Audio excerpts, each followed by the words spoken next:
وہ آدھی رات کے بعد چپ چاپ لشکر سے نکل کر یہاں آنا چاہتا تھا، لیکن سپاہیوں نے اسے گرفتار کر لیا ہے۔ کامران مرزا نے پریشان ہو کر کہا، اس کا مطلب ہے اس مخبر کے ذریعے ہماری سازشوں کا بھید کھل جائے گا؟ عالیجا پورے ٹھوس ثبوت کے ساتھ بھید کھلے گا، کیونکہ شیر خان سوری نے جو پیغام آپ کے نام دیا تھا وہ اسی کی تحویل میں تھا۔ وہ پیغام اب تک بادشاہ ہمایوں کے ہاتھ لگ چکا ہوگا۔ کامران مرزا نے غصے سے آگے بڑھ کر ایک الٹا ہاتھ مخبر کے منہ پر رسید کرتے ہوئے کہا، تم سب نمک حرام ہو، صرف تلوار چلانا جانتے ہو، عقل سے کام لینا نہیں جانتے۔ پھر وہ سپہ سالار سے بولا، یہ برادر بادشاہ جتنا بدبخت ہے اتنا ہی خوش بخت بھی ہے۔ ادھر سے شیر خان سوری، ادھر سے ہم اسے توڑنے کی کوشش کر رہے ہیں۔ ادھر سے شیر خان سوری اور ادھر سے ہم اسے توڑنے کی کوششیں کر رہے ہیں، مگر وہ ٹوٹ نہیں رہا ہے۔ اس کی خوش بختی دیکھو کہ یہاں آ کر نقصان اٹھانے سے پہلے ہی اسے ہماری سازشوں کا علم ہو گیا ہے۔ ان حالات میں ہماری بہترین حکمت عملی یہی ہوگی کہ ہم بیمار سپاہیوں کو یہاں چھوڑ دیں اور تمام صحت مند سپاہیوں کو لے کر جہاں پناہ عسکری مرزا سے جا ملیں۔ بعد میں اپنی اور بادشاہ سلامت کی جنگی قوتوں کا موازنہ کر کے فیصلہ کیا جائے گا کہ آئندہ ہمیں کیا کرنا ہے۔ کامران مرزا تھوڑی دیر تک سوچتا رہا، پھر بولا، اور کوئی راستہ نہیں ہے۔ بیمار سپاہیوں کو یہاں چھوڑو اور اپنا لشکر لے کر یہاں سے نکلو۔ وہ جھنجھلا کر اپنی ران پر ہاتھ مارتے ہوئے بولا، پھر یہی کہنا پڑتا ہے کہ برادر بادشاہ خوش بخت ہے۔ ہم نے اس سے آگرہ خالی کروایا، اب ہم اس کے آگے لاہور خالی کرنے پر مجبور ہیں۔ سپہ سالار حکم کی تعمیل کے لیے چلا گیا۔ وہ غصے سے ادھر ادھر ٹہلنے لگا، کوئی تدبیر سوچنے لگا کہ آئندہ کس طرح ہمایوں کو کمزور بنا کر لاہور سے بھی بھاگنے پر مجبور کیا جائے۔ ایسی وقت ایک اردہ بیگنی نے آ کر عرض کیا، اختری بیگم ایک بار ملاقات کرنے کی خواہش مند ہے۔ کامران مرزا اختری کا نام سنتے ہی سوچنے لگا، ہاں، برادر بادشاہ کی ایک کمزوری ہمارے ہاتھ میں ہے، ہم کوشش کریں گے تو اختری کے ذریعے اسے کمزور بنا سکیں گے۔ اس نے کچھ سوچنے کے بعد کہا، اسے حاضر کیا جائے۔ وہ سلام کرتی ہوئی الٹے قدموں وہاں سے چلی گئی۔ تھوڑی دیر بعد اختری دروازے پر آئی، جھک کر فرشی سلام کرنے کے بعد بولی، آپ حاکم ہیں، ہماری زندگیوں کے مالک و مختار ہیں، آپ کے سامنے ایک فریادی بن کر آئی ہوں۔ وہ اسے دیکھ رہا تھا اور اپنے طور سے سوچ رہا تھا، بولو کیا فریاد ہے؟ بادشاہ سلامت کی والدہ محترمہ نے مجھ سے رشتہ توڑ لیا ہے، اب نہ میں ان کی بہو ہوں اور نہ ہی وہ میرے ہونے والے بچے کی متمنی رہیں گی۔ جب تم امید سے نہیں ہو تو پھر یہ کیوں کہتی ہو کہ کسی بچے کو جنم دے کر ماں بننے والی ہو؟ مجھے اپنی جیوتشی کی پیش گوئی پر پورا یقین ہے، میں آئندہ ماں بنوں گی، ایک بیٹے کو جنم دوں گی۔ وہ مسکراتے ہوئے بولا، کس کے بیٹے کو؟ اس نے سر اٹھا کر دیکھا، پھر نظریں جھکاتے ہوئے کہا، بچہ کسی کا بھی ہو، اسے نہ تو آپ قبول کریں گے اور نہ ہی بادشاہ سلامت۔ میں تو گھر کی رہی نہ گھاٹ کی۔ وہ اس کی طرف بڑھتے ہوئے بولا، ہم چاہیں تو یہ ثابت کر سکتے ہیں کہ وہ بچہ صرف برادر بادشاہ کا ہے، اس میں کوئی ملاوٹ نہیں ہوئی ہے۔ اختری نے ایک دم سے چونک کر اسے دیکھا۔ اس نے پوچھا، تم یہی چاہتی ہو نا؟ اس نے ہاں کے انداز میں سر ہلایا۔ میں اپنے بچے کو گالی نہیں بنانا چاہوں گی، اسے ایک باپ کا نام ملنا چاہیے۔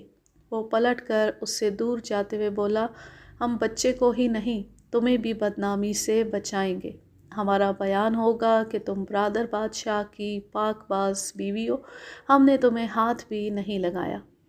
وہ بولی، بادشاہ کی حاکم مادر نے بہت کچھ سنا ہے، اپنی آنکھوں سے میری خوابگاہ میں آ کر بہت کچھ دیکھا ہے۔ وہاں بہکانے والی شراب تھی، آپ کی دیوانگی نے میرے کپڑے پھاڑ ڈالے تھے، خود آپ نے ان کے روبرو اپنی زبان سے یہ دعویٰ کیا تھا کہ مجھے پاک دامن نہیں رہنے دیں گے۔ جس ہانڈی میں ایک ہی چیز پک رہی تھی اس میں کھچڑی پکا دیں گے۔ ہمارا یہ دعویٰ صرف آقِ مادر نے سنا ہے، کسی اور نے نہیں سنا ہے۔ ایک خوابگاہ میں تمہارے لٹنے کا منظر صرف آقِ مادر کو ہی معلوم ہے، کوئی اور اس بات کا گواہ نہیں ہے۔ باہر جتنی اردہ بیگنیاں پہرے دار ہیں وہ سب ہماری وفادار اور رازدار ہیں، ہمارے حکم کے مطابق وہ سب ہی تمہاری پاک دامنی کی قسمیں کھائیں گی۔ وہ اس سے ذرا دور ہوتے ہوئے بولا، ہم ابھی جا رہے ہیں لیکن یہ تحریری بیان دے کر جائیں گے کہ آقِ مادر تمہاری ساسیں اور ساس بہو میں کبھی نہیں بنتی، وہ تم پر جھوٹے الزامات عائد کر رہی ہیں۔ ہم قسم کھا کر کہیں گے کہ برادر بادشاہ کی زوجہ کو دور سے دیکھا ہے، اسے ہاتھ تک نہیں لگایا۔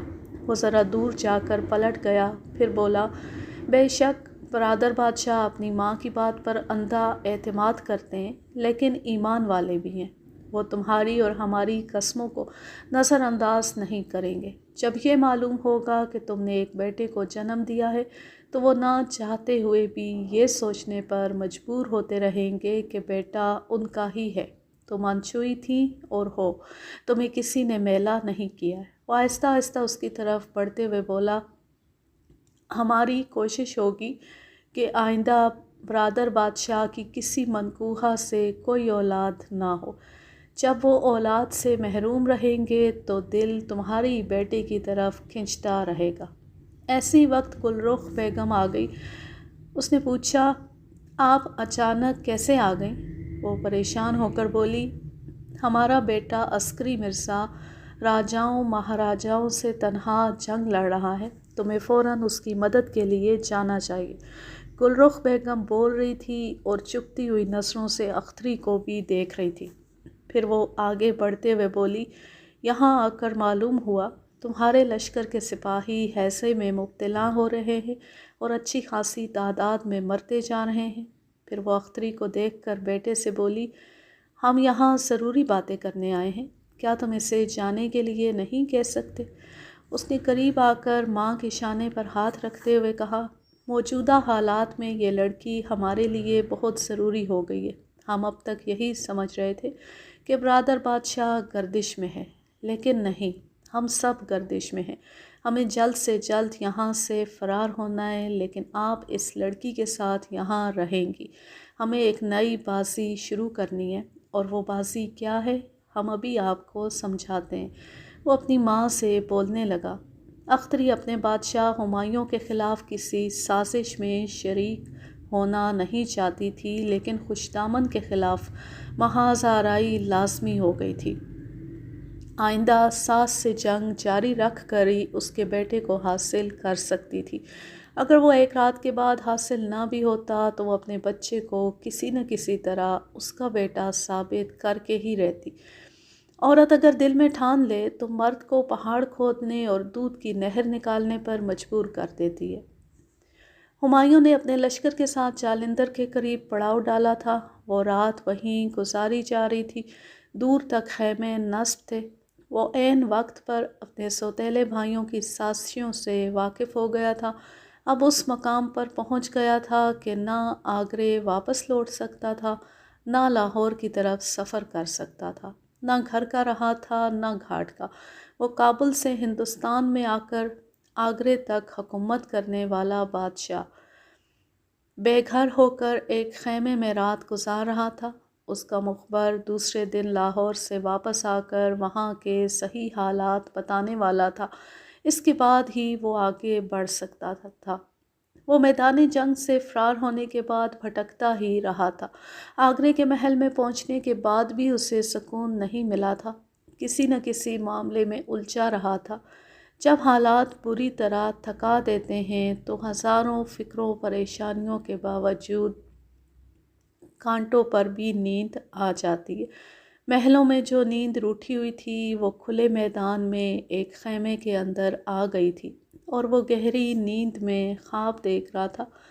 ہرے بھرے باغ میں ایک حسینہ دکھائی دے رہی تھی، رنگ برنگے پھولوں کے درمیان بڑے ناز و انداز سے چل رہی تھی۔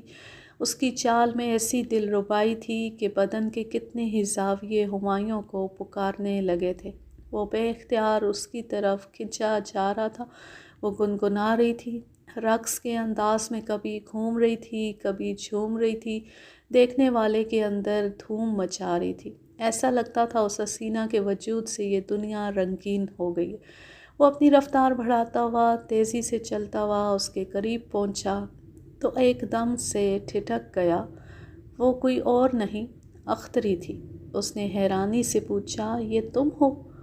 ہاں میں ہوں، ایک طویل مدت سے اپنے بادشاہ کا انتظار کر رہی ہوں۔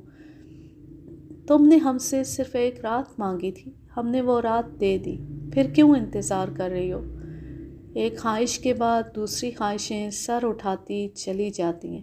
میں دل سے مجبور ہو کر انتظار کرتی رہتی ہوں، شاید کبھی آپ سے سامنا ہو جائے، شاید کبھی آپ میری محبت میں کھنچے چلے آئے۔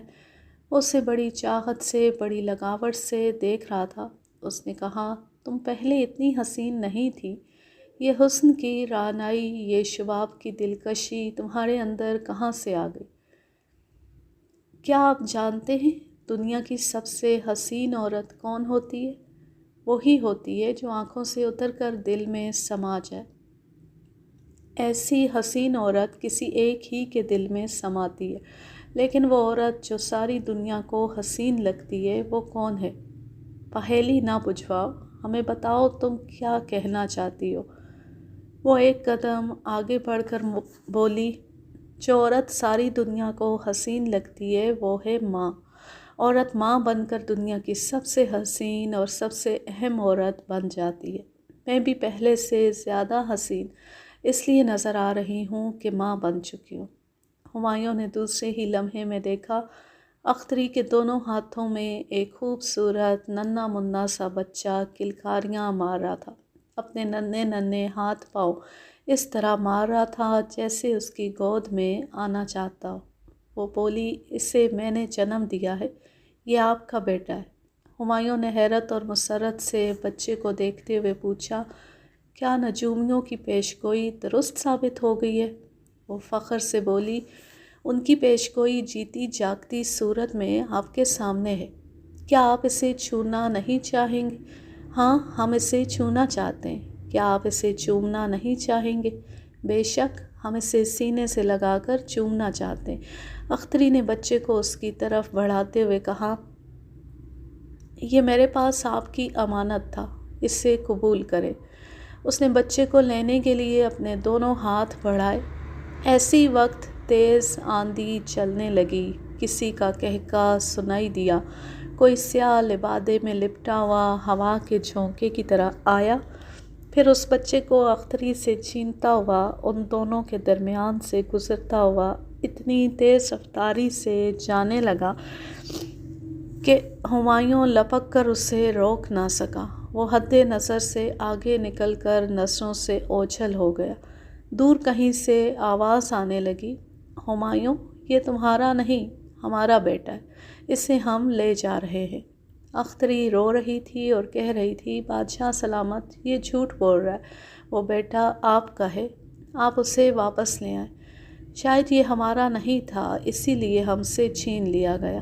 اگر کوئی دشمن آپ سے مغل خاندان کا تخت و تاج چھین لے گا تو کیا آپ یہی کہیں گے کہ وہ تخت و تاج آپ کا نہیں تھا، اس لیے چھین لیا گیا؟ کسی دشمن نے آپ کا بیٹا چھین لیا ہے، اس کا مطلب یہ نہیں ہے کہ وہ آپ کے لہو سے نہیں ہے۔ پھر ہمایوں نے دور کہیں سے ایک بچے کی آواز سنی۔ وہ رو رہا تھا اور چیخ چیخ کر کہہ رہا تھا، بابا حضور، ہم آپ کا لہو ہیں، ہمیں پانی نہ کریں، ہم آپ کا لہو ہیں، ہمیں پانی نہ کریں۔ اچانک ہمایوں نے آنکھیں کھول دیں، خواب کا سلسلہ ٹوٹ گیا۔ اس نے خود کو ایک خیمے کے اندر آرام دہ بستر پر پایا۔ سوچنے لگا، یہ کیسا خواب تھا، ہم نے ایسا خواب کیوں دیکھا ہے؟ وہ سوچنے لگا، یاد کرنے لگا، اس کے بزرگ کہا کرتے تھے، خواب ایک طرح کی آگہی ہوتی ہے، ہم جو کچھ خوابوں میں دیکھتے ہیں ان کی تعبیر کسی نہ کسی صورت سے، کسی نہ کسی حوالے سے ہمیں ملتی رہتی ہے۔ دن نکل آیا تھا، دھوپ کی تماست سے یہ اندازہ ہو رہا تھا کہ سورج سر پر آ گیا اور وہ اب تک خلاف معمول گہری نیند سوتا رہا تھا۔ وہ اٹھ کر بیٹھ گیا، یہ بات سمجھ میں نہیں آ رہی تھی کہ وہ دشمن سے شکست اور بھائیوں سے فریب کھا رہا تھا، در بدر کا ہو رہا تھا، آگرے اور لاہور کے درمیان آ کر اٹک گیا تھا۔ ان حالات میں اسے اپنی شکست اور پریشانیوں کے حوالے سے کوئی خواب دیکھنا چاہیے تھا، لیکن اس نے اختری کو کیوں دیکھا؟ وہ اختری کے ساتھ ایک رات گزارنے کے بعد تقریباً اسے بھلا چکا تھا۔ حالات اس طرح سے الجھا رہے تھے کہ کسی کو یاد کرنے کی فرصت ہی نہیں مل رہی تھی۔ اس معمولی لڑکی کی اہمیت صرف اس لیے تھی کہ وہ نجومیوں کی پیشگوئی کے مطابق ایک بیٹے کو جنم دینے والی تھی۔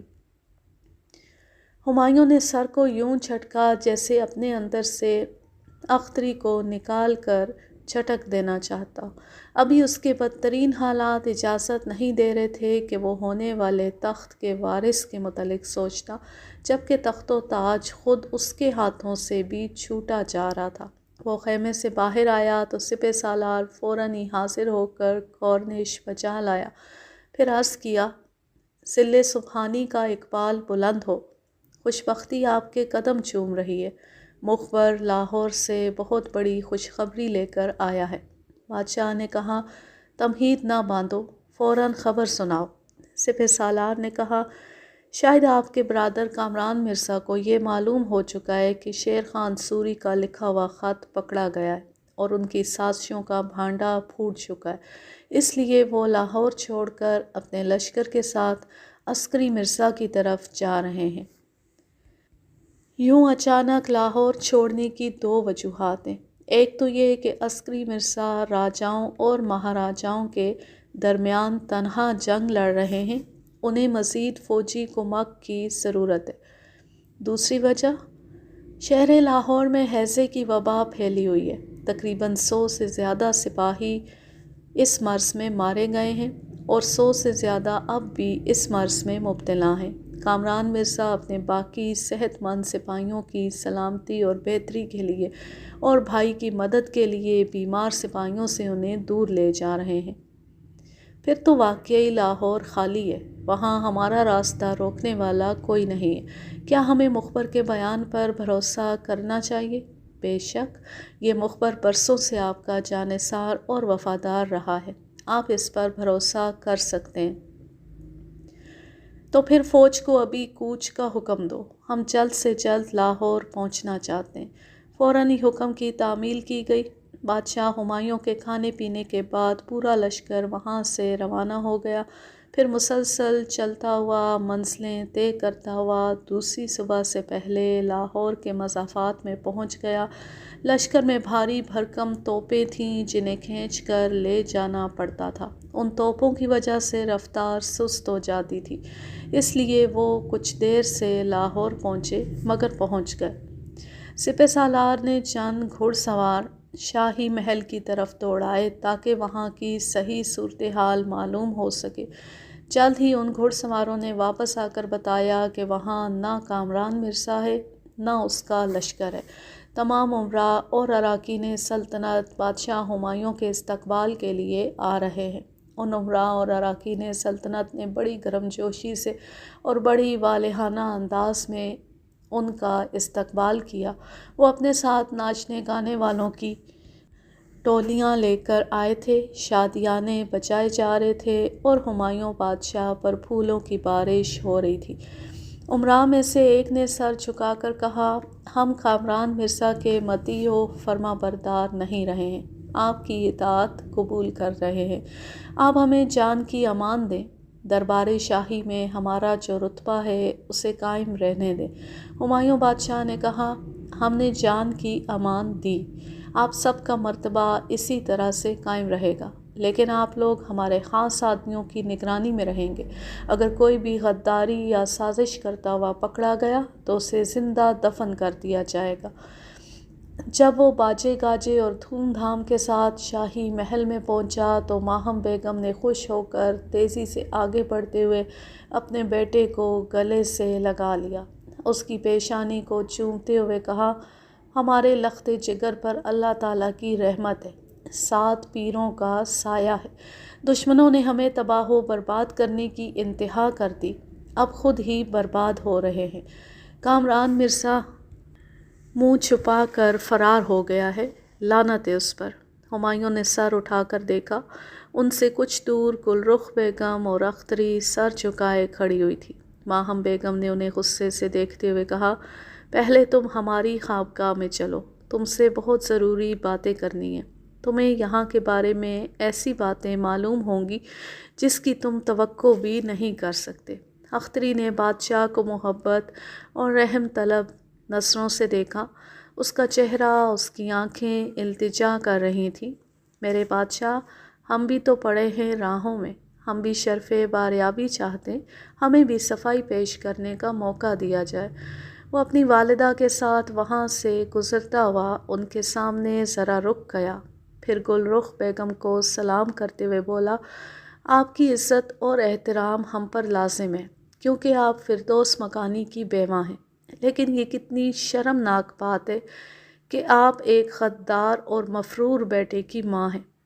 گل رخ بیگم نے کہا، بادشاہ سلامت کا اقبال بلند ہو، انصاف کا تقاضا یہ ہے کہ ہمیں بھی صفائی کا موقع دیا جائے۔ انصاف کا تقاضا یقیناً پورا ہوگا، ہم آپ کا بیان سننے کے لیے ضرور آپ کو طلب کریں گے۔ اختری کو دیکھ کر اسے اپنا خواب یاد آ گیا۔ اس نے کہا، تمہیں ہماری آک مادر کے ساتھ رہنا چاہیے، لیکن ہمارے دشمن کی والدہ کے ساتھ کھڑی ہو۔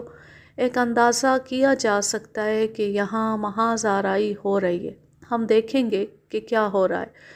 وہ جواب میں کچھ کہنا چاہتی تھی، اس سے پہلے ہی وہ اس کے آگے سے گزرتا ہوا ماہم بیگم کے ساتھ اس کی خوابگاہ میں چلا گیا۔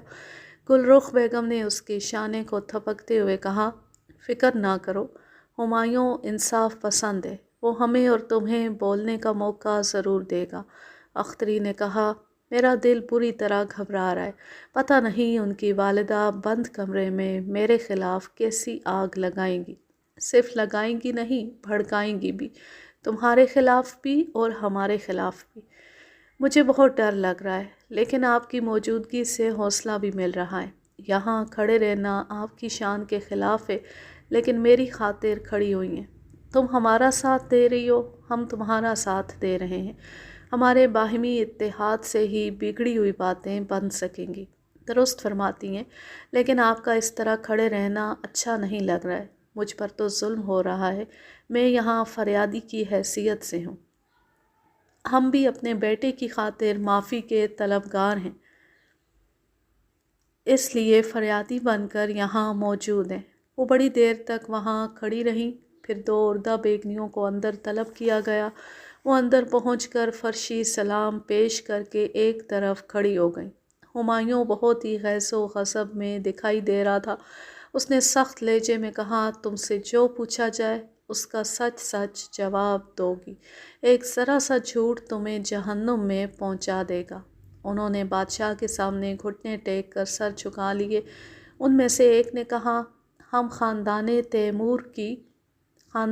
تیموریہ کی نمک خوار ہیں، فردوس مکانی کے زمانے سے یہاں خدمات انجام دے رہے ہیں اور ہمیشہ بادشاہ وقت کی وفادار رہے ہیں۔ جب آپ یہاں نہیں رہتے، کسی بھائی کو قائم مقام بنا کر جاتے ہیں تو ہم آپ کے اس بھائی کی وفادار بن کر رہتی ہیں۔ جب آپ آتے ہیں اور وہ جاتے ہیں تو خدا گواہ ہے، ہماری وفاداری صرف اور صرف آپ کے لیے ہوتی ہے۔ تو پھر ایک وفادار اور نمک خوار کی زبان سے سچ بولو، کیا کامران مرزا اختری بیگم کی خوابگاہ میں گیا تھا؟ دوسری نے کہا، میں خدا کو حاضر و ناظر جان کر کہتی ہوں، حضور کے برادر اختری بیگم کی خوابگاہ کے دروازے تک گئے تھے، انہوں نے اندر قدم نہیں رکھا، باہر سے ہی چند کلمات ادا کیے، پھر واپس چلے گئے۔ ماہم بیگم نے غصے سے چیختے ہوئے کہا، یہ جھوٹی ہے، مکار ہے، قسمیں کھا رہی ہے مگر جھوٹ بول رہی ہے۔ ماہم بیگم نے آگے بڑھ کر اس اردہ بیگنی کو ایک زور کی لات ماری۔ ہمایوں نے ماں کا بازو تھام کر کہا، آک مادر، خدا کے لیے غصہ برداشت کریں، اس وقت ہم بادشاہ ہیں، صرف آپ کے بیٹے نہیں ہیں، ہمیں انصاف کا تقاضا پورا کرنے دیں، آئندہ آپ ہمارے محاسبے کے دوران کچھ نہیں بولیں گی۔ وہ پیچھے ہٹ کر اپنے تخت پر بیٹھ گئی۔ دونوں اردہ بیگنیوں نے اپنی تلواریں نیام سے نکال کر بادشاہ کے قدموں میں رکھ دی۔ جہاں پناہ ہمارے جسم و جان کے مالک ہے، ہمارا سر قلم کر دے، لیکن جو سچ ہے ہم وہی بولیں گی، سچ کے سوا کچھ نہیں بولیں گی۔ ہمایوں نے انہیں سوچتی ہوئی نظروں سے دیکھا، پھر کہا، ہماری حاکم مادر کا بیان ہے، اختری بیگم کی خوابگاہ میں شراب پہنچائی گئی تھی اور کامران مرزا کے وہاں جاتے ہی دروازہ بند کر دیا گیا تھا۔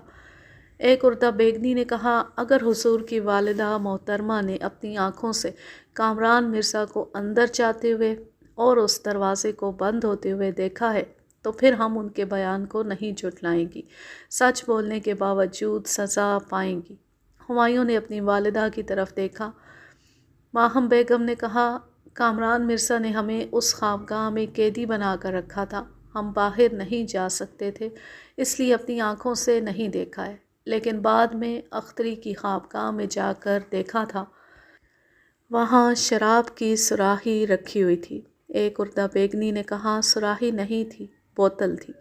ماہم بیگم نے کہا، تم بہت جھوٹی ہو، سراہی کو بوتل کہہ رہی ہو، چلو بوتل ہی صحیح، مگر وہ شراب کی بوتل تھی۔ عورت بیگنی نے کہا، میں قسم کھا کر کہتی ہوں، وہ شراب کی نہیں، سرکے کی بوتل تھی۔ شہر میں ہیضہ پھیلا ہوا ہے، اختری بیگم کھانے کے ساتھ سرکہ استعمال کرتی ہیں، وہ بوتل ان کے ہاتھ سے چھوٹ کر گر پڑی تھی، تمام سرکہ قالین پر بہہ گیا تھا۔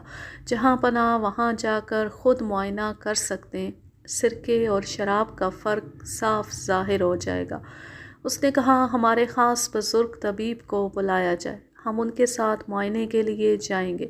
اس کے حکم کی تعمیل کی گئی، بیگمات اپنے کمروں میں چلی گئیں۔ ہمایوں بزرگ طبیب اور دونوں عورت بیگنیوں کے ساتھ اختری کی خوابگاہ میں پہنچا۔ ایک عورت بیگنی نے طبیب سے کہا، اب سے 2 روز پہلے قالین کے اس حصے پر سرکہ گرا تھا، ہم یہاں کی صفائی کرانا چاہتی تھیں لیکن اختری بیگم نے منع کر دیا۔ ہمایوں نے پوچھا، اختری نے کیوں منع کیا؟ وہ ادب سے سر جھکا کر بولی، وہ اعتکاف میں تھیں، کوئی اندر نہیں آتا تھا۔ وہ بزرگ طبیب گھٹنے ٹیک کر سر جھکا کر قالین کے اس حصے کا معائنہ کرنے لگا، اسے اچھی طرح سونگھا، پھر کھڑے ہو کر دست بستہ عرض کیا، بادشاہ حضور، یہ شراب نہیں ہے، سرکہ ہے۔ ہمایوں نے ایک عورت بیگنی سے کہا، طبیب صاحب کو باہر پہنچا دیا جائے۔ طبیب اس کے ساتھ چلا گیا۔ ہمایوں نے دوسری عورت بیگنی سے کہا، ہماری حاکم مادر سے کہا جائے، ہم انہیں یاد کر رہے ہیں۔ وہ دوسری بھی حکم کی تعمیل کے لیے چلی گئی۔ ہمایوں پریشان ہو کر ٹہلنے لگا، سوچنے لگا۔ حاکم مادر نے اپنی آنکھوں سے کامران مرزا کو اس خوابگاہ میں آتے نہیں دیکھا، دروازہ بند ہوتے نہیں دیکھا، پھر یہ کہ سرکے کو شراب سمجھ رہی ہیں، انہیں اختری سے یوں بدظن نہیں ہونا چاہیے۔ ماہم بیگم نے آتے ہوئے پوچھا، طبیب نے کیا معائنہ کیا ہے، وہ کیا کہہ رہا ہے؟ آپ کو غلط فہمی ہوئی ہے مادر، یہ شراب نہیں، سرکہ ہے۔ ماہم بیگم نے بے یقینی سے وہاں آ کر قالین کو دیکھا، دور تک پھیلا ہوا سرکہ خشک ہو چکا تھا۔ وہ پریشان ہو کر بولی، یہ سرکہ نہیں ہو سکتا۔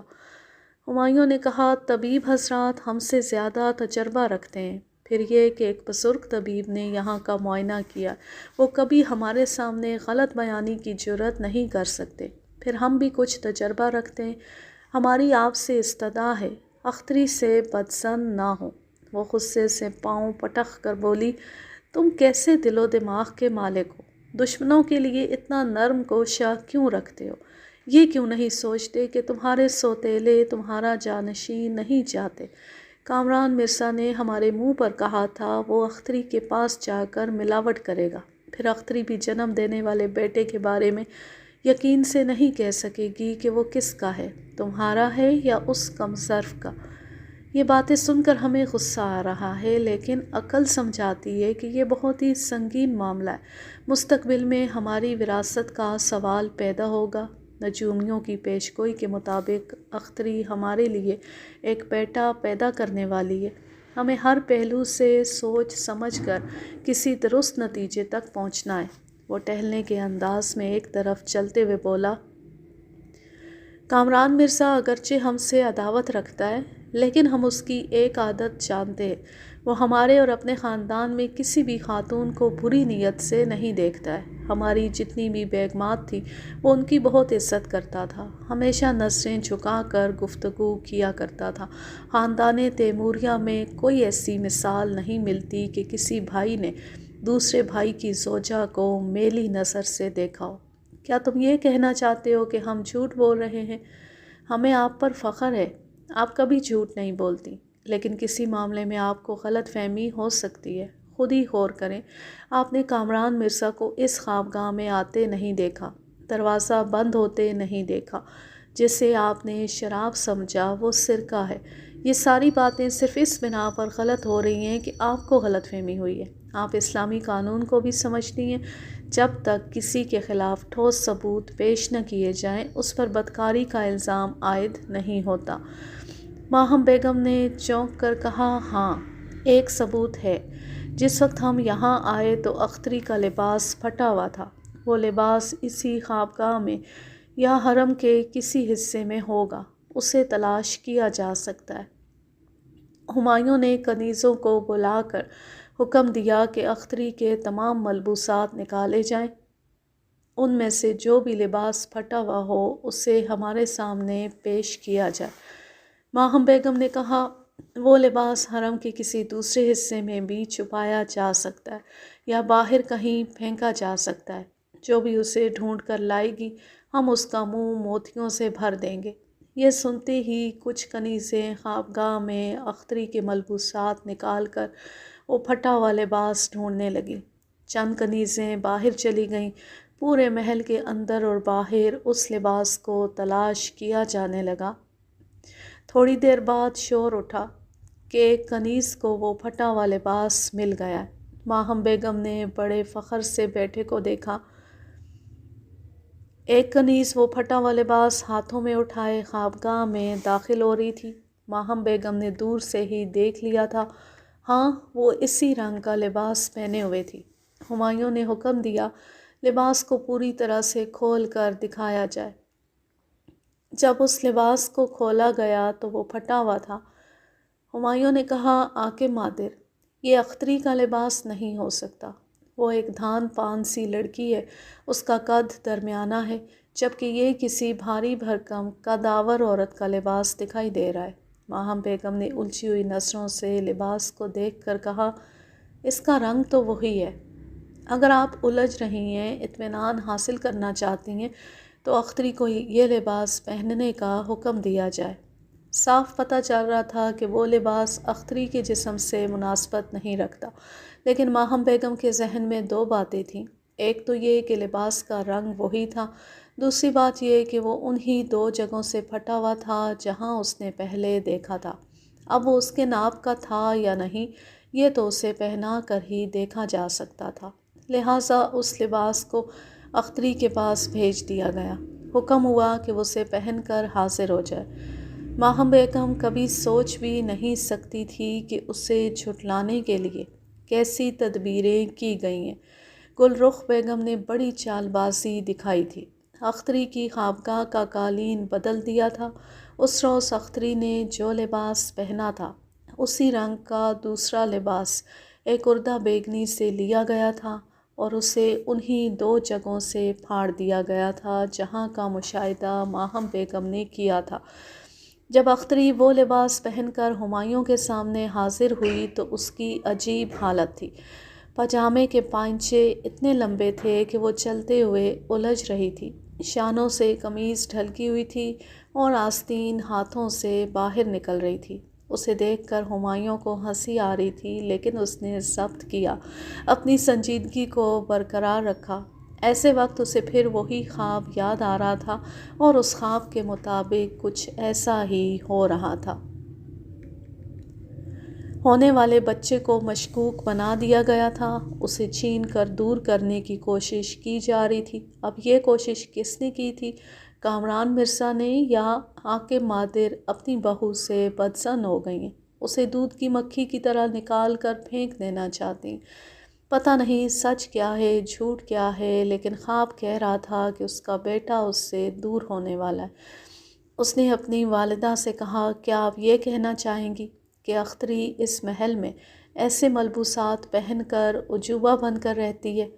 ماہم بیگم نے انکار میں سر ہلا کر کہا، لباس کا رنگ وہی ہے اور یہ اسی جگہ سے پھٹا ہوا ہے، لیکن یہ وہ نہیں ہے۔ ہم یقین سے کہتے ہیں ہماری سوکن کوئی چال چل رہی ہے، اس نے لباس کو بدل دیا۔ ہمایوں نے حکم دیا کہ گل رخ بیگم کو بھی حاضر کیا جائے۔ ماہم بیگم بار بار قالین کو دیکھ رہی تھی، سوچ رہی تھی، پھر ایک دم سے چونک کر بولی، یہ وہ قالین نہیں ہے جو 2 روز پہلے یہاں بچھا ہوا تھا۔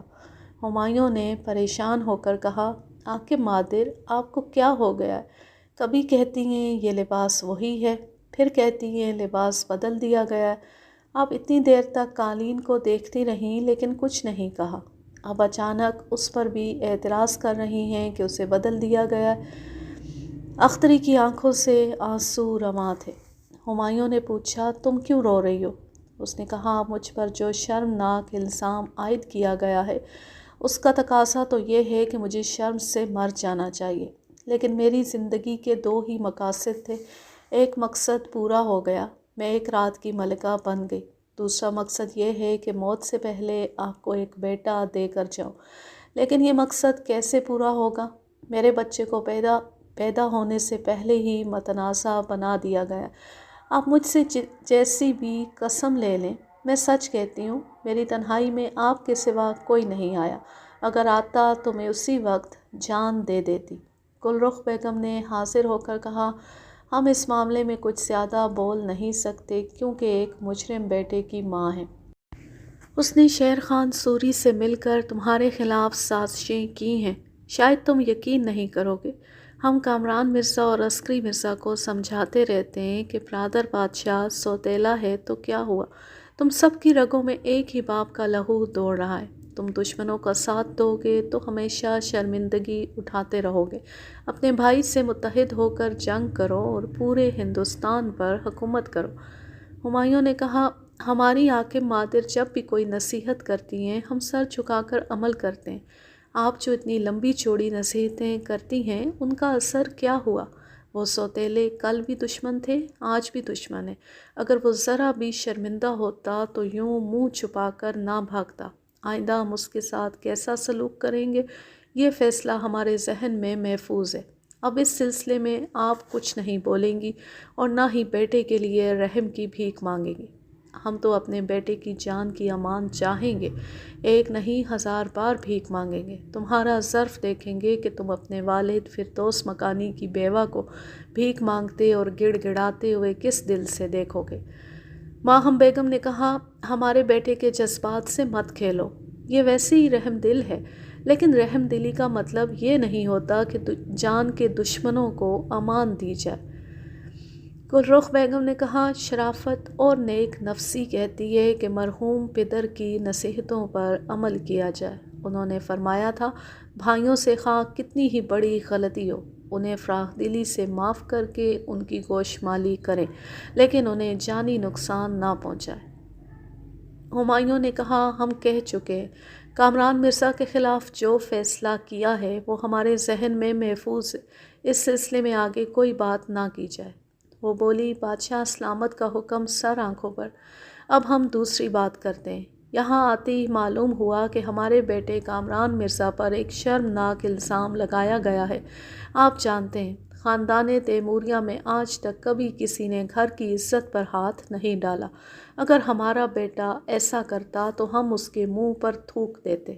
اس نے ماہم بیگم کو دیکھتے ہوئے کہا، یہ ہماری سمجھ سے باہر ہے کہ حاکم مادر نے ایسا شرمناک اور بے تکا الزام ہمارے بیٹے پر کیوں لگایا، جو بہو ان کے لیے پوتے کو جنم دینے والی ہے، یہ اس سے بدسند کیوں ہو گئی ہیں؟ آخر اس کے پیچھے کوئی بات تو ہوگی۔ یہی ہم معلوم کرنا چاہتے ہیں کہ ہماری حاکم مادر خواہ مخواہ کیوں اختری سے بدسند ہوں گی۔ یہ تو آپ کی حاکم مادر ہی بتا سکتی ہیں۔ ویسے ہماری معلومات کے مطابق منیر احمد شامی ان کا بہت ہی معتبر نجومی ہے۔ اس نے یہ بات ان کے کانوں میں پھونک دی ہے کہ اختری ایک بیٹے کو جنم دے گی، لیکن وہ بیٹا ہاتھ سے بے ہاتھ ہو جائے گا۔ اور ایک طویل مدت کے بعد بادشاہ ہمایوں کے ہاتھ آئے گا۔ ہمایوں نے چونک کر گل رخ بیگم اور پھر اختری کو دیکھا۔ خواب میں ایسا ہی کچھ دکھائی دیا تھا۔ بچہ اس کے ہاتھ آتے آتے نکل گیا تھا۔ گل رخ بیگم نے کہا، آپ کی آنکھیں مادر نے اس نجومی کی باتوں کا اثر لیا ہے اور یہ اسی لمحے سے اختری سے بدظن ہو گئی ہیں۔ یہ جانتی ہیں کہ تم نجومی کی بات کا یقین نہیں کرو گے بلکہ تجربہ کرنا چاہو گے۔ یہ دیکھنا چاہو گے کہ آئندہ وہ بچہ تمہارے ہاتھوں میں رہے گا یا نجومی کی بات درست ہوگی۔ گل رخ بیگم نے ایک قدم آگے بڑھ کر پوچھا، تم ہی دل پر ہاتھ رکھ کر کہو، کیا اپنی آنکھ مادر کی طرح اختری سے بدظن ہو جاؤ گے یا نجومی کی پیش گوئی کو آزماؤ گے اور اختری کو تحفظ دو گے؟ بے شک ہم اسے تحفظ دیں گے، لیکن آپ اچانک اختری کی اتنی ہمدرد کیوں ہو گئی ہیں؟ کیوں اس کی وکالت کر رہی ہیں؟ اس کی دو وجوہات ہیں۔ ایک تو یہ کہ ہمارے بیٹے پر خواہ مخواہ شرمناک الزام لگایا گیا ہے، ہم اس الزام کو دھونا چاہتے ہیں۔ دوسری وجہ یہ ہے کہ کسی طرح تمہارے بیٹے کو تحفظ دے کر، تمہارا دل جیت کر اپنے بیٹے کے لیے معافی کا دروازہ کھولنا چاہتے ہیں۔ ہمایوں نے قائل ہو کر سر ہلایا۔ وہ بولی، ہم نے یہ سوچ لیا ہے کہ آپ آنکھ مادر کے الزام پر یقین کریں گے اور اختری کی پاک دامنی پر شبہ کریں گے تو ہم اسے اپنے ساتھ لے جائیں گے اور کسی طرح بھی یہ ثابت کرنے کی کوشش کریں گے کہ یہ بیچاری پہلے بھی پاک دامن تھی اور آج بھی ہے۔ اگر یہ خوشبخت ہوئی تو قدرت بھی اس کا ساتھ دے گی اور اس کی پاک دامنی خود بخود ثابت ہوتی رہے گی۔ پھر تمہیں پتہ چلے گا کہ تم ایک طویل عرصے تک اپنے بیٹے کو ٹھکراتے رہے ہو۔ ایسا کبھی نہیں ہوگا۔ اختری ہماری پناہ میں ہمارے معتبر پہرے داروں کی نگرانی میں رہا کرے گی۔ ماہم بیگم نے کہا، بیٹے تم کس کی باتوں میں آ رہے ہو؟ یہ بڑی مکاریوں سے اور اپنی لچھے دار باتوں سے تمہیں الجھا رہی ہیں۔ آنکھ مادر، ہم ایسے بھی نادان بچے نہیں ہیں، ہر پہلو کا جائزہ لے رہے ہیں۔ آپ نے اختری کے خلاف جتنے ثبوت پیش کیے وہ غلط ثابت ہو چکے ہیں۔ اب ایک ہی سوال پیدا ہوتا ہے کہ یہ پاک دامن ہے یا نہیں۔ ہمیں کامران مرزا پر اس سلسلے میں اعتماد کرنا چاہیے یا نہیں؟ وہ ذرا چپ ہوا۔ سب اسے سوالیہ نظروں سے دیکھنے لگے۔ اختری کا دل تیزی سے دھڑک رہا تھا۔ پتہ نہیں بادشاہ کیا فیصلہ کرنا چاہتا ہے۔ اتنا تو معلوم ہوا کہ وہ اسے پناہ دے گا، لیکن شاید اس پر پہلے کی طرح اعتماد نہیں کرے گا، ہمیشہ شک و شبے میں مبتلا رہے گا۔ ہمایوں نے کہا، اب ایک ہی راستہ رہ گیا ہے، ہم اللہ تعالیٰ سے مدد مانگیں، قدرت سے کوئی اشارہ پانے کی کوشش کریں۔ اس کے لیے استخارہ لازم ہے۔ ہم دیکھیں گے کہ استخارہ کے نتیجے میں ہمیں کیا ہدایت مل سکتی ہے۔ اس نے اختری کو دیکھتے ہوئے کہا، اختری کے لیے یہ حکم ہے کہ وہ اسی خوابگاہ میں رہے۔ پھر اس نے گل رخ بیگم کو دیکھتے ہوئے کہا، آپ کے لیے حکم ہے کہ آج ہی اپنے دونوں بیٹوں کے پاس چلی جائیں، انہیں ہمارا پیغام دیں۔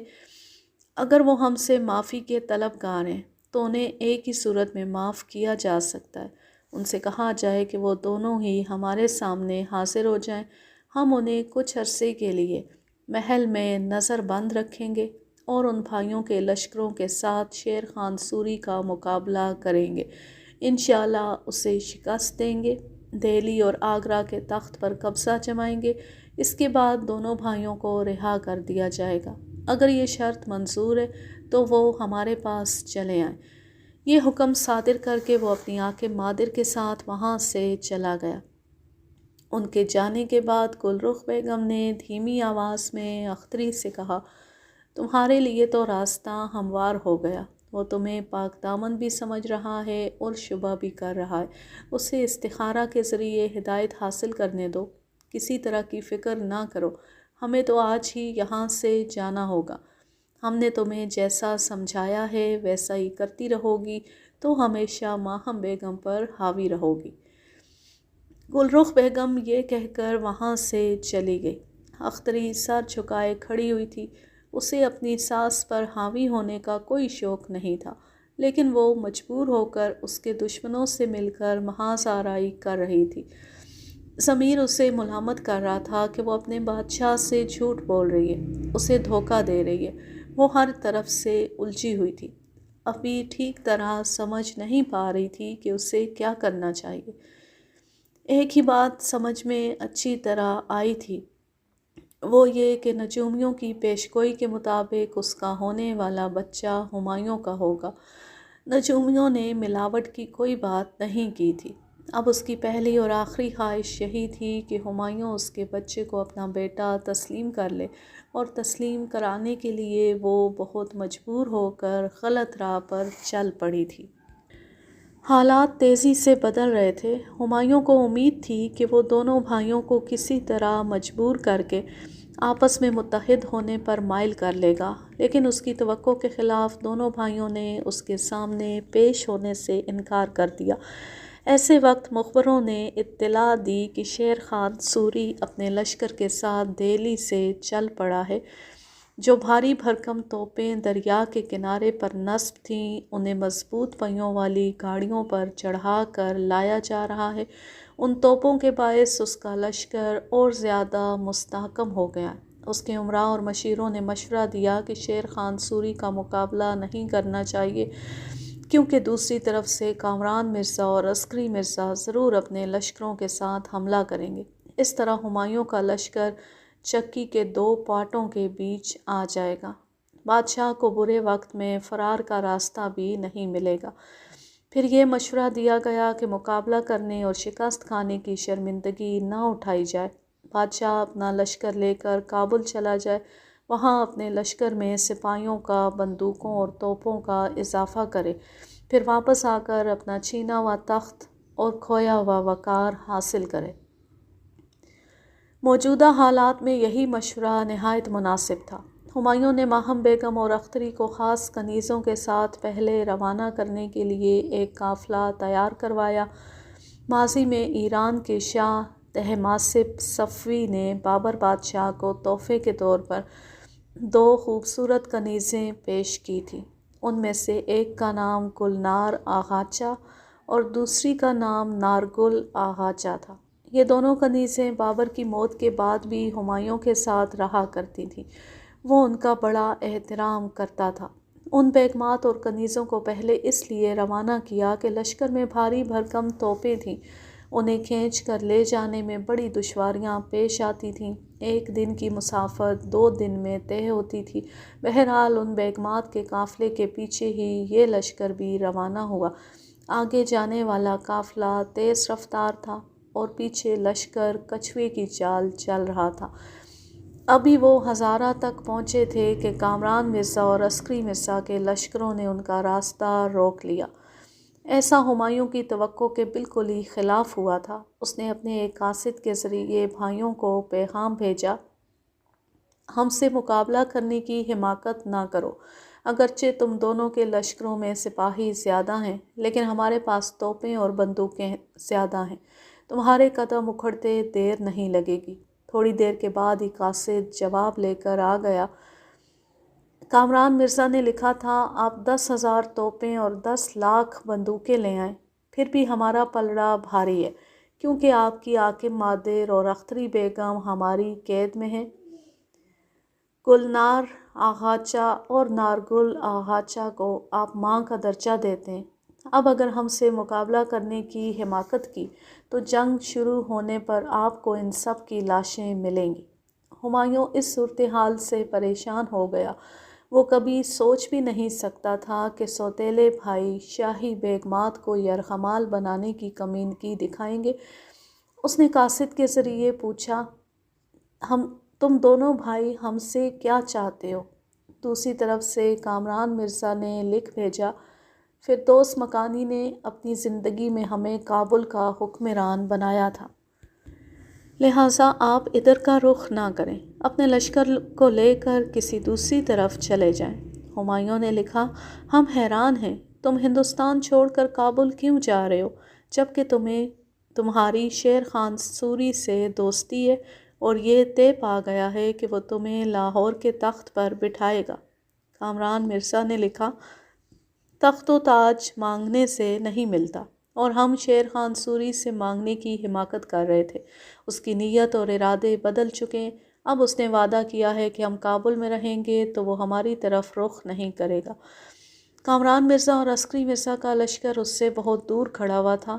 وہ ماہم بیگم، اختری، گلنار آغا چا اور نارگل آغا چا کو قیدی بنا کر ان کے سامنے لے آئے تاکہ ہمایوں انہیں دور سے دیکھ سکے اور یقین کر سکے کہ واقعی انہیں یرغمال بنایا گیا ہے۔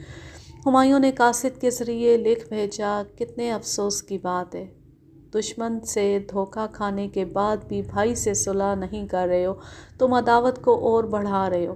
ہماری ایک بات مان لو، بیگمات کو ہمارے حوالے کر دو، ہم یہاں سے دوسری طرف چلے جائیں گے۔ کامران مرزا نے انکار کر دیا، صاف کہہ دیا کہ یہی ایک کمزوری اس کے ہاتھوں میں ہے، اگر یہ بیگمات ہاتھوں سے نکل جائیں گی تو ہمایوں کی توپیں اس کی طرف دن دنانے چلی آئیں گی۔ عسکری مرزا نے لکھا، برادر بادشاہ، آپ کی والدہ محترمہ اور زوجہ اختری ہمارے لیے محترم ہیں، ان کے ساتھ کوئی بدسلوکی نہیں ہوگی، ہم انہیں نہایت احترام سے اپنے پاس رکھیں گے۔ جب آپ کہیں اچھی طرح قدم جما لیں گے تو بیگمات کو آپ کے پاس روانہ کر دیا جائے گا۔ کامران مرزا نے کہا، یہاں آپ کی زوجہ اختری بیگم نے آ کے مادر کو خوشخبری سنائی ہے کہ وہ ماں بننے والی ہیں۔ کیا آپ یہ چاہیں گے کہ آپ کے بیٹے کو دنیا میں آنے سے پہلے ہی نابود کر دیا جائے؟ ہمایوں نے ماہم بیگم اور اختری کے نام پیغام بھیجا، آپ سب حالات سے سمجھوتہ کریں، خاطر جمع رکھیں، ہم کہیں قدم جماتے ہی آپ سب کی رہائی کا مطالبہ کریں گے۔ اگر کامران مرزا اور عسکری مرزا نے ہمارا مطالبہ پورا نہ کیا تو انہیں ان کی کمصرفی بہت مہنگی پڑے گی۔ ہم آپ کی سلامتی کی خاطر یہاں سے منہ موڑ کر جا رہے ہیں، فی امان اللہ۔ ہمایوں کو مجبوراً راستہ بدلنا پڑا، وہ وہاں سے سندھ کی طرف روانہ ہو گیا۔ جب منزلیں طے کرتا ہوا بھگگر پہنچا تو ہندال بھی اپنے لشکر کے ساتھ وہاں چلا آیا۔ اس کی حقیقی ماں دلدار بیگم نے دونوں بیٹوں کی آمد پر خوشی کا اظہار کیا اور جشن منانے کا اہتمام بھی کیا۔ فردوس مکانی بابر کی زندگی میں دلدار بیگم اور گل رخ بیگم کی خوب بنتی تھی۔ ان دونوں نے مل کر ایک بار ہمایوں کے خلاف سازش کی تھی۔ انہوں نے ایک عامل کے ذریعے منفی عمل پڑھوایا تھا اور ایک تعویذ اس کے بستر میں چھپا دیا تھا۔ دلدار بیگم نے ہمایوں کے خلاف وہ آخری عداوت کی تھی۔ اس کے بعد اسے گل رخ بیگم کی دوہری چالوں کا علم ہو گیا تھا۔ یہ پتہ چلا تھا کہ کامران اور عسکری مرزا اس کے حقیقی بیٹے ہندال کو نقصان پہنچانا چاہتے ہیں۔ تب سے وہ بدظن ہو کر گل رخ بیگم سے دور ہو گئی تھی، اپنے بیٹے کو سمجھاتی رہتی تھی کہ وہ بادشاہ ہمایوں سے محبت کرتا رہے اور اسی کا وفادار بن کر رہے۔ دلدار بیگم نے بادشاہ ہمایوں اور اپنے بیٹے کی آمد پر ایک پرتکلف دعوت کا اہتمام کیا۔ شاہی خاندان سے تعلق رکھنے والی خواتین اس دعوت میں شریک ہوئیں۔ ان خواتین کے ہجوم میں ہمایوں نے ایک 14 سالہ دوشیزہ کو دیکھا تو دیکھتا ہی رہ گیا۔ اس نے دلدار سے پوچھا، یہ لڑکی کون ہے؟ دلدار بیگم نے کہا، اس کا نام حمیدہ بانو ہے، یہ میر بابا دوست کی صاحبزادی اور معظم کی ہمشیرہ ہے، اس کا باپ میرے بیٹے ہندال کا استاد ہے۔ ہمایوں نے کہا، یہ لڑکی ہمارے دل و دماغ میں سما گئی ہے، خدا را ہم سے اس کا نکاح پڑھوا دیں۔ ہندال یہ سنتے ہی غصے سے بھڑک گیا، برادر بادشاہ، یہ آپ کیا فرما رہے ہیں؟ اپنے حالات پر غور کریں، آپ ایک غریب الوطن بادشاہ ہیں، آپ کا کوئی ملک نہیں، کوئی زمین نہیں، بے سر و سامانی کی حالت میں ہیں، اور ایسے میں ایک ایسی لڑکی کو مانگ رہے ہیں جو میرے استاد کی صاحبزادی ہے، اسے میں اپنی چھوٹی بہن یا بیٹی مانتا ہوں۔ ہندال نے اپنے طور پر سچ کہا تھا، بادشاہ کو آئینہ دکھایا تھا کہ وہ کن حالات سے گزر رہا ہے، لیکن ہمایوں کو غصہ آ گیا۔ وہ وہاں سے اٹھ کر چلا گیا۔ دلدار بیگم نے بیٹے کو ڈانٹتے ہوئے کہا، ہم ہمیشہ سمجھاتے رہے ہیں کہ ہمایوں سے محبت کرو، اس کے وفادار بن کر رہو، چلو جاؤ ابھی اس سے معافی مانگو۔ لیکن ہندال نے سنی انسنی کر دی۔ دلدار بیگم خود ہی ہمایوں کے پاس گئی، پھر اسے سمجھایا منایا، بیٹے کی طرف سے معافی مانگتے ہوئے کہا تم خاطر جمع رکھو، ہم ابھی جا کر حمیدہ بانو کے بزرگوں سے شادی کی بات چھیڑیں گے۔ ایک بادشاہ کو اپنی لڑکی کا ہاتھ دینے میں بھلا کسے اعتراض ہو سکتا تھا؟ خاندان کے بزرگ راضی تھے لیکن حمیدہ بانو نے انکار کر دیا۔ والدین نے پوچھا تمہیں انکار کیوں ہے؟ وہ بولی میں ایسے شخص سے شادی کروں گی جو میرے برابر کا ہوگا اور جس کے گریبان تک میرا ہاتھ پہنچ سکے گا۔ حمیدہ بانو بہت ہی ذہین اور تعلیم یافتہ تھی۔ اس کی اس بات کے دو معنی تھے۔ ایک تو یہ کہ ہمایوں بہت ہی قداور تھا، اس کے مقابلے میں حمیدہ کا قد چھوٹا پڑتا تھا، اس کا ہاتھ اس کے گریبان تک یا باہیں اس کی گردن تک نہیں پہنچ سکتی تھی۔ اس کی دوسری بات کا مطلب یہ تھا کہ ہمایوں بادشاہ تھا اور وہ ایک معمولی امیر زادی تھی، اس لیے اپنے برابر کے کسی خاندان میں شادی کرنا چاہتی تھی۔ اسے سمجھایا گیا بادشاہ میں فرق ہوتا ہے، ہمایوں مغرور اور بے ادب نہیں ہے، اس جیسے نیک دل بادشاہ کی مثال کہیں نہیں ملتی، اسے کسی نہ کسی سے شادی کرنی ہے، جب ایک نیک دل شخص مل رہا ہے تو انکار نہیں کرنا چاہیے۔ بات چیت کا یہ سلسلہ تقریباً 40 دنوں تک چلتا رہا۔ آخر وہ راضی ہو گئی۔ ابو البقاء نے ان کا نکاح پڑھایا۔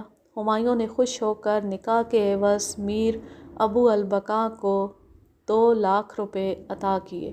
وہ چند روز تک بھکر میں قیام پذیر رہا، حمیدہ بانو کے ساتھ ازدواجی مسرتیں حاصل کرتے ہوئے ماضی اور حال کی تلخیوں کو بھلاتا رہا۔ حمیدہ بانو نے اسے سمجھایا آپ کو اپنی کھوئی ہوئی عزت اور وقار حاصل کرنے کے لیے خلوت کدے سے نکلنا چاہیے، کیوں نہ ہم امر کوٹ کی طرف چلیں، وہاں کا رانا پرشاد مل آپ کا مطیع و فرما بردار ہے، وہ ایسے برے وقت میں ضرور ساتھ دے گا۔ ہمایوں دوسرے ہی دن اپنے لشکر کے ساتھ وہاں سے روانہ ہو گیا۔ حمیدہ بانو اس کے ہمراہ تھی۔ امرکوٹ کے راجہ رانا پرشاد مل نے بڑی گرمجوشی سے ان کا استقبال کیا۔ امرکوٹ کے قلعے میں پرتکلف رہائش کے انتظامات کیے گئے۔ ہمایوں وہاں عیش و عشرت سے رہ سکتا تھا لیکن اسے اپنا کھویا ہوا تخت و تاج حاصل کرنا تھا۔ فکر جہاں داری تھی اور حمیدہ بانو جیسی 14 سالہ دوشیزہ کی قربت بھی حاصل تھی۔ زندگی سزا بھی دے رہی تھی اور پیار کے نشے میں سزا کی اذیتوں کو کچھ کم بھی کر رہی تھی۔ ایسے وقت وہ بھول گیا کہ اس سے پہلے بھی ایک رات کے لیے ایک 14 سالہ دوشیزہ اس کی زندگی میں آئی تھی۔ اس غریب لڑکی نے یہ نہیں کہا تھا کہ بادشاہ ہرجائی ہو گیا ہے، پکوان بدل بدل کر کھانے کا عادی ہے، وہ اس یقین کے ساتھ عیش و عشرت میں مست رہتے ہیں کہ آج تو ہے کل کوئی اور ہوگی۔ اختری نے دل ہی دل میں یہ طے کر لیا تھا کہ ایک ہی رات کے لیے خلوت میں آنا ہے، اس کے بعد کوئی اور آتی ہے تو آتی رہے، اس کی بلا سے۔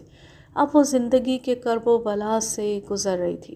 کامران مرزا اور عسکری مرزا اسے اور ماہم بیگم وغیرہ کو قیدی بنا کر کابل لے گئے تھے۔ انہیں ایک قلعے میں قید کر دیا گیا تھا۔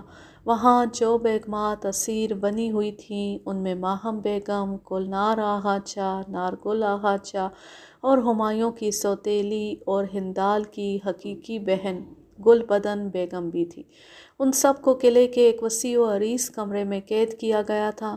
دروازے اور کھڑکیوں کو پتھروں سے چنوا دیا گیا تھا۔ اوپر ایک چھوٹا سا خلا تھا جہاں سے انہیں کھانا پہنچایا جاتا تھا۔ ان کی عداوت سے یہ نتیجہ سامنے آیا تھا کہ وہ ہندوستان میں بابر کی قائم کردہ سلطنت سے ہاتھ دھو بیٹھے تھے۔ وہاں نہ تو خود حکومت کر سکے تھے اور نہ ہی انہوں نے ہمایوں کو حکمران بننے دیا تھا۔ بابر نے اپنی زندگی میں کامران مرزا کو کابل کا علاقہ دیا تھا۔ وہ ہمایوں کی طرح راندہ درگاہ نہیں تھا، اپنے محل میں عیش و عشرت سے تھا۔ یہ خیال تھا کہ آئندہ نہ تو وہ خود ہندوستان کا رخ کر سکے گا اور نہ ہمایوں میں اتنا دم خم رہ گیا ہے کہ وہ پلٹ کر شیر خان سوری اور وہاں کے راجاؤں مہاراجاؤں پر لشکر کشی کرے اور اپنے باپ کی کھوئی ہوئی سلطنت کو واپس حاصل کرے۔ ایسے آثار دور دور تک نہیں تھے۔ اسی لیے وہ کھل کر ماہم بیگم اور دوسری بیگمات پر مظالم ڈھا رہا تھا۔ کامران مرزا نے اپنی والدہ گل رخ بیگم کے مشورے پر اختری کو قلعے کے دوسرے حصے میں رکھ چھوڑا تھا۔ وہ ماں بننے والی تھی۔ وہ دونوں آئندہ ہمایوں کو یہ خوشخبری سنا کر تڑپانا چاہتے تھے کہ اس کے بیٹے کو تخت کے وارث کو پیدا ہوتی یرغمال بنا لیا گیا ہے، وہ بھی اپنی ماں اور دادی کی طرح قیدی بنا ہوا ہے۔ اختری نے گل رخ بیگم سے کہا، مجھے بھی ماہم بیگم اور گل بدن بیگم کی طرح وہاں قیدی بنا کر رکھا جائے۔ گل رخ بیگم نے پوچھا، کیا تم عیش و آرام سے رہنا نہیں چاہتی؟ عیش و آرام سبھی چاہتے ہیں، لیکن آپ ذرا غور کریں، کبھی بادشاہ سلامت کو دوبارہ اقتدار نصیب ہوگا تو ماہم بیگم اور گل بدن بیگم میرے خلاف زہر اگلنا شروع کر دیں گی۔ جب بادشاہ سلامت کو یہ معلوم ہوگا کہ مجھے یہاں شاہی مہمان بنا کر رکھا گیا تھا اور وہاں ان سب کو قیدی بنا کر برا سلوک کیا جاتا تھا، تو میں بادشاہ کی نظر سے گر جاؤں گی۔ صاف پتہ چل جائے گا کہ آپ کے ساتھ ان کے خلاف سازش میں شریک رہی ہوں۔ تم فکر نہ کرو، ایسا وقت کبھی نہیں آئے گا۔ ہمایوں کے سامنے تمہارے خلاف چغلی کھانے کے لیے ان میں سے کوئی بھی زندہ نہیں رہے گی۔ یہ سن کر اختری اندر سے کانپ گئی۔ وہ نہیں چاہتی تھی کہ ماہم بیگم کے خلاف کبھی کوئی کارروائی کی جائے، اس کی شان کے خلاف اس سے کوئی بدسلوکی کی جائے۔ وہ تو محض اپنے بیٹے کو باپ کا صحیح نام دینے کے لیے گل رخ بیگم کے ساتھ ہو گئی تھی۔ اس طرح ایک پرسکون اور پرامن ماحول میں اپنے بیٹے کو جنم دے سکتی تھی۔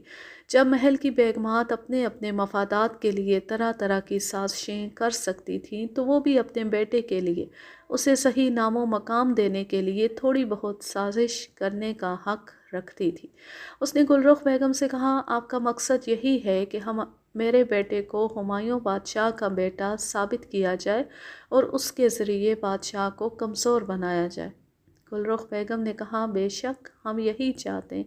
میں آپ کی تمام باتیں مانتی آ رہی ہوں، آپ میری ایک بات مان لیں، ان تمام بیگمات کو قید سے رہا کر دیں، بادشاہ سلامت کے پاس جانے کی اجازت دے دیں۔ گل رخ بیگم نے ناگواری سے پوچھا، یہ کیا بکواس کر رہی ہو؟ میں التجا کر رہی ہوں، آپ کے لیے یہ کوئی بڑی بات نہیں ہے، آپ انہیں رہائی دے کر ماں کو بیٹے سے ملا کر ایک نیکی کر سکتی ہیں۔ ہمیں ایسی نیکی کرنے کا کوئی شوق نہیں ہے، آئندہ اپنی اوقات میں رہ کر بولا کرو۔ تمہیں یہاں آرام سے رہنے کا موقع دیا گیا ہے، ہمارا احسان مانو، اچھی طرح کھاتی پیتی رہو اور اچھا تندرست اور توانا بچہ پیدا کرو، وہ آئندہ ہمارے بہت کام آئے گا۔ میں نہیں جانتی میرے بچے کا مستقبل کیا ہوگا، اسے کس طرح استعمال کیا جائے گا۔ ابھی تو بس اتنا ہی چاہتی ہوں کہ بیگمات کو رہا کر دیا جائے۔ جب میں اور میرا ہونے والا بچہ آپ کے کام آ رہا ہے تو آپ کو بھی میری بات مان لینی چاہیے۔ وہ غصے سے بولی، کیا تم زبردستی اپنی بات منوانا چاہتی ہو؟ اختری آہستہ آہستہ چلتی ہوئی اس سے کچھ دور ہو گئی، پھر ایک خنجر نکال کر اس کی نوک کو اپنے پیٹ پر رکھتے ہوئے بولی، میری التجا نہیں مانی جائے گی تو زبردستی اپنی بات منواؤں گی۔ یہ اچھی طرح سمجھ گئی ہوں کہ میرا بیٹا آپ کے بیٹے کے پاس رہے گا۔ جب بادشاہ سلامت کو اقتدار حاصل ہوگا تو آپ میرے بچے کو ان کے سامنے پیش کریں گی، اس طرح وہ آپ کے بیٹے کی غلطیاں معاف کر دیں گے۔ گل رخ بیگم نے پریشان ہو کر خنجر کی نوک کو دیکھا جو اس کے پھولے ہوئے پیٹ سے لگی ہوئی تھی۔ وہ چیخ کر بولی، پاگل کی بچی، تو بچے کو مارے گی تو خود بھی مرے گی۔ کوئی ماں اپنے بچے کو قتل نہیں کرتی، تو کیسی نادان ہے، ان بیگمات کی خاطر ہمیں دھمکی دے رہی ہے۔ وہ بڑی مستحکم لہجے میں بولی، یہ دھمکی نہیں ہے، اگر انہیں ابھی رہا نہ کیا گیا، ان کی روانگی کے لیے قافلہ تیار نہ کیا گیا، تو بادشاہ سلامت کا یہ لہو ابھی پانی ہو جائے گا۔ میں بھی اپنے بچے کا ماتم کرنے کے لیے زندہ نہیں رہوں گی، نقصان آپ کو اور آپ کے بیٹے کو پہنچے گا۔ گل رخ بیگم نے اسے سوچتی ہوئی نظروں سے دیکھا، پھر کہا، اچھی بات ہے، ہم ابھی اپنے بیٹے سے بات کرتے ہیں۔ وہ وہاں سے چلتی ہوئی کامران مرزا کے پاس آئی، پھر اسے بتایا کہ اختری تمام بیگمات کی رہائی کا مطالبہ منوانے کے لیے جارحانہ انداز اختیار کر رہی ہے۔ کامران مرزا نے تمام باتیں سن کر حیرانی سے پوچھا، کیا وہ اپنے بچے کو ہلاک کر دینا چاہتی ہے؟ نہیں مادر، کوئی ماں اپنے بچے کو اس طرح سے ہلاک نہیں کر سکتی، وہ ہمیں صرف دھمکی دے رہی ہے۔ گل رخ بیگم نے کہا، ہم نے اس کی آنکھوں میں جنون اور چہرے پر عزم و استقلال دیکھا ہے، وہ کچھ بھی کر سکتی ہے۔ اس کی اس حرکت سے ہمیں اپنی توہین اور مجبوری کا احساس ہو رہا ہے، مگر کیا کیا جائے؟ وہ اپنے بچے کو ہمارے پاس جنم دے گی، تب ہی ہم تمہارے لیے معافی کا دروازہ کھول پائیں گے۔ وہ کچھ سوچتے ہوئے بولا، اس میں شبہ نہیں کہ برادر بادشاہ قسمت کا دھنی ہے۔ ہم نے اس کے خلاف کتنی ہی سازشیں کی، وہ بار بار شکست کھاتا ہے مگر پھر سے تازہ دم ہو کر کامیابی کی راہ پر نکل پڑتا ہے۔ اگر اس کی قسمت مہربان ہوگی اور وہ ہندوستان میں اپنی کھوئی ہوئی سلطنت حاصل کر لے گا تو پھر ہمارے لیے معافی کا یہی ایک دروازہ کھلا رہے گا۔ ہم اختری کے بچے کو ایک امانت دار کی طرح اس کے حوالے کر سکیں گے۔ گل رخ بیگم نے کہا، ایسا کرو، بظاہر اختری کے سامنے ان بیگمات کو رہا کر دو، قلعے سے باہر ایک قافلے کے ساتھ روانہ کر دو اور اس قافلے کے سپاہیوں کو سمجھا دو کہ کابل سے باہر پہنچ کر ان بیگمات کو قتل کر دیا جائے۔ کامران مرزا نے کہا، ہم ایسا نہیں کر سکیں گے۔ قندھار سے ہندال کا قاصد آیا ہے، وہ اپنی حقیقی بہن گل بدن بیگم اور برادر بادشاہ کی والدہ کا مطالبہ کر رہا ہے۔ اس کے 100 سپاہیوں کا قافلہ کابل کے نواح میں پہنچا ہوا ہے۔ یوں بھی ہم سوچ رہے ہیں کہ ان بیگمات کو ہندال کے پاس پہنچا دیا جائے۔ آپ اسے اختری جیسی معمولی خادمہ کا مطالبہ نہ سمجھے، اپنی توہین محسوس نہ کریں۔ اس وقت ان بیگمات کو رہا کر دینا ہماری بہترین حکمت عملی ہوگی۔ وہ بولی، بے شک، تم ہندال کا مطالبہ پورا کرو، ان بیگمات کو یہاں سے باہر بھیج دو، میں اختری کو قلعے کی فصیل پر لاتی ہوں، وہ اپنی آنکھوں سے انہیں رخصت ہوتے ہوئے دیکھ لے گی۔ اس بدذات نے ہمیں جھکانے کی کوشش کی ہے، ہم اس سے بعد میں نمٹ لیں گے۔ وہ غصے سے چلتی ہوئی اختری کی خوابگاہ میں آئی، پھر بولی، چلو اٹھو، اوپر فصیل پر چلو اور اپنی آنکھوں سے دیکھو، تمام بیگمات رہا ہو کر جا رہی ہیں۔ اختری اب تک ہاتھ میں خنجر لیے بیٹھی ہوئی تھی۔ گل رخ بیگم نے ناگواری سے کہا، اسے نیام میں رکھو اور خواہ مخواہ اپنے بچے کو ہلاک کرنے کی دھمکی نہ دو۔ وہ سر جھکا کر بولی، میں گستاخی کی معافی چاہتی ہوں۔ جب تک تمام بیگمات قلعے سے باہر جاتے ہوئے نظروں سے اوجھل نہیں ہوں گی، تب تک میں اسے نیام میں نہیں رکھوں گی۔ ایک اور عرصے، وہ غصے سے بولی، بکو، کیا بکنا چاہتی ہو؟ یہاں سے فصیل تک میرے آس پاس اور آگے پیچھے کوئی اردہ بیگنی نہیں ہوگی، صرف میری خاص خدمتگار صبا روحی رہے گی۔ خواجہ سرا صبا روحی کو طلب کیا گیا، پھر وہ تینوں وہاں سے فصیل پر آئے۔ قلعے کے باہر بیگمات کو پردے میں لایا گیا تھا، انہیں ان گاڑیوں میں بٹھایا جا رہا تھا جنہیں گھوڑے کھینچ کر لے جایا کرتے تھے، پھر وہ قافلہ وہاں سے روانہ ہو گیا۔ اختری گل رخ بیگم اور خواجہ سرا صبا روحی سے دور کھڑی، خنجر کی نوک کو پیٹ پر رکھے انہیں جاتے ہوئے دیکھتی رہی۔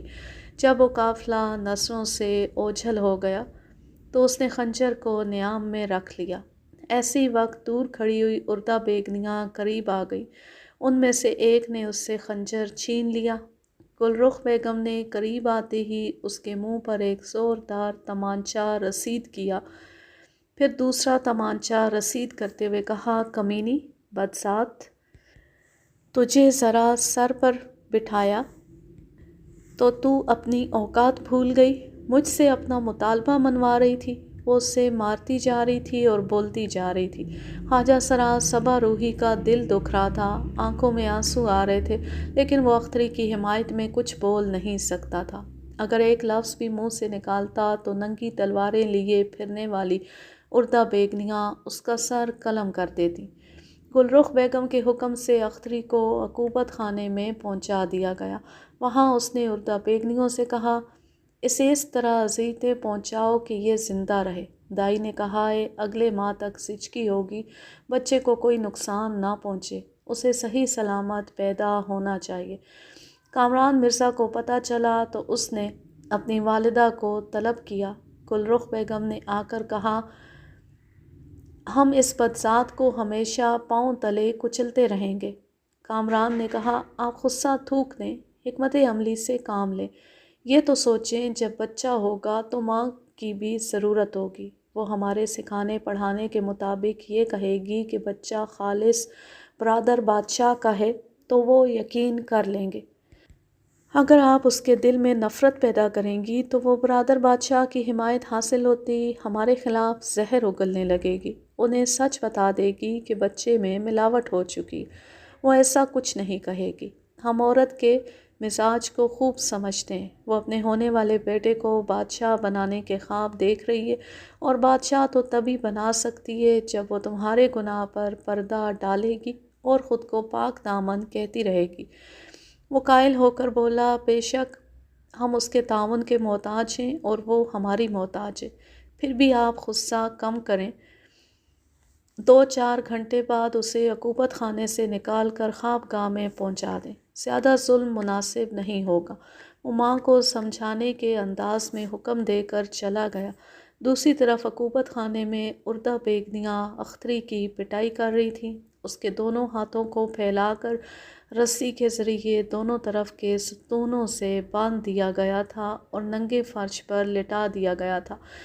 اس پر اس طرح چابک پڑ رہے تھے کہ لباس پھٹتا جا رہا تھا اور گورے بدن پر لہو کی لکیریں پڑتی جا رہی تھیں۔